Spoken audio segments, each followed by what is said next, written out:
Welcome to Outside View Scandals, where we explore the scandals that shook the ancient world and nowadays. And today we're diving into one of the ancient Egypt's biggest controversies, the Akhenaten reform. Picture this, you're living in Egypt, one of the most stable and religiously conservative civilizations in history. Life is predictable, the gods are many, and then suddenly this guy Akhenaten comes along and says, no, we're changing everything. And it wasn't a small change. It was one that left Egypt in chaos. So let's talk about how Akhenaten tried and ultimately failed to change the course of Egyptian history with a bold, and some might say reckless, religious reform. First, let's paint the backdrop. By the time Akhenaten took the throne around 1353 BCE, Egypt had been doing its thing for over 1,000 years.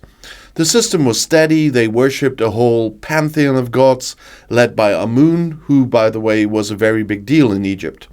Temples to Amun were scattered all over, and the priests of Amun, well, they were living a good life.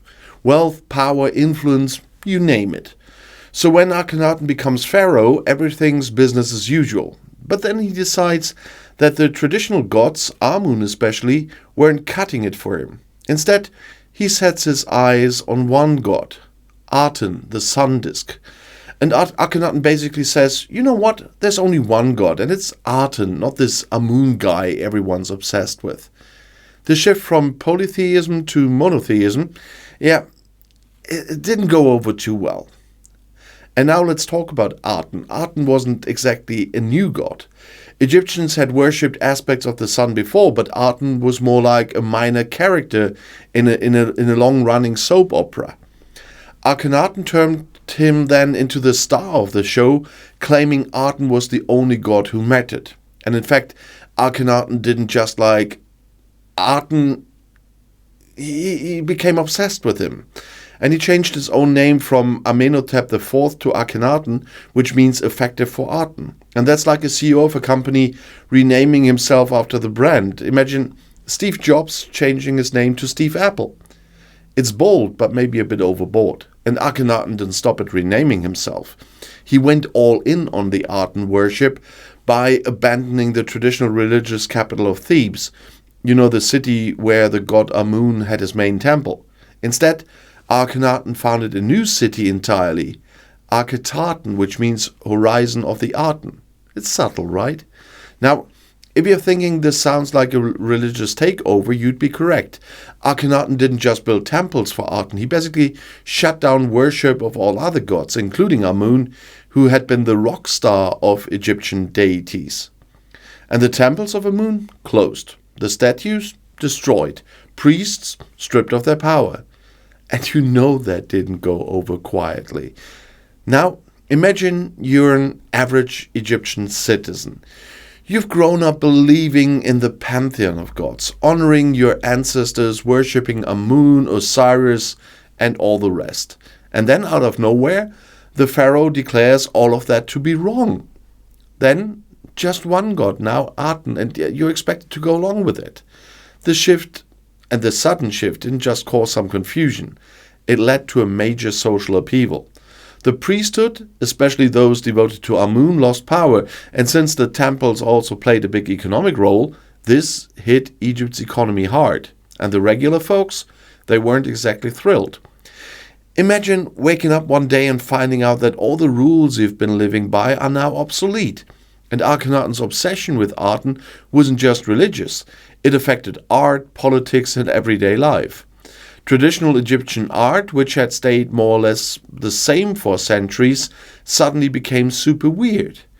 And you've probably seen those distorted, almost alien-like statues of Akhenaten. Let's just say his depictions weren't exactly what you'd expect from a pharaoh, who was supposed to embody perfection and divine order.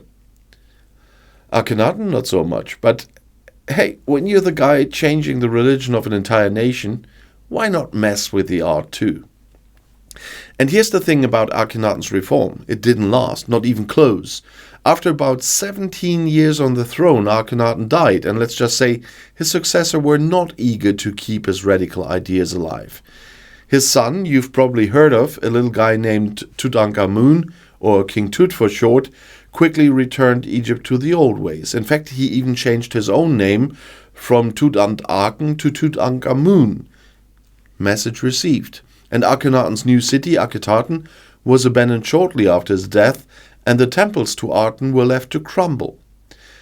The Egyptians pretty much erased him from history, scratching his name off monuments and texts, hoping people would just forget about the whole ordeal. It's like they collectively decided, let's pretend this never happened. So why does Akhenaten's failed reform matter? After all, it was reversed pretty quickly and Egypt went back to its usual ways. But this attempt at radical monotheism, well, some historians argue it was the first time in recorded history that such an idea took hold at all. Could Akhenaten have been the precursor to later monotheistic religions? Some think so, and others just chalk him up to a visionary who was ahead of his time, or perhaps just a bit too eccentric for his own good. And let's not forget the irony here.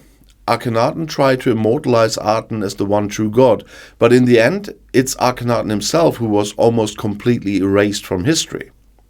That's the ultimate backfire, wouldn't you say? So there you have it. Akhenaten's reform wasn't just a religious shift, it was a political and social earthquake that shook the foundations of ancient Egypt. Was Akhenaten a visionary leader, a religious fanatic, or just a guy who liked to stir the pot? Well, history leaves that up for debate. And if you enjoyed this scandalous dive into ancient history, make sure you like, subscribe, and hit that notification bell. Join us next time on Outside View Scandals, where we'll uncover more ancient and modern dramas that still manage to shock us today. So thanks for watching, and remember, in ancient history, nothing stays buried forever. And the next video is right here in the end screen.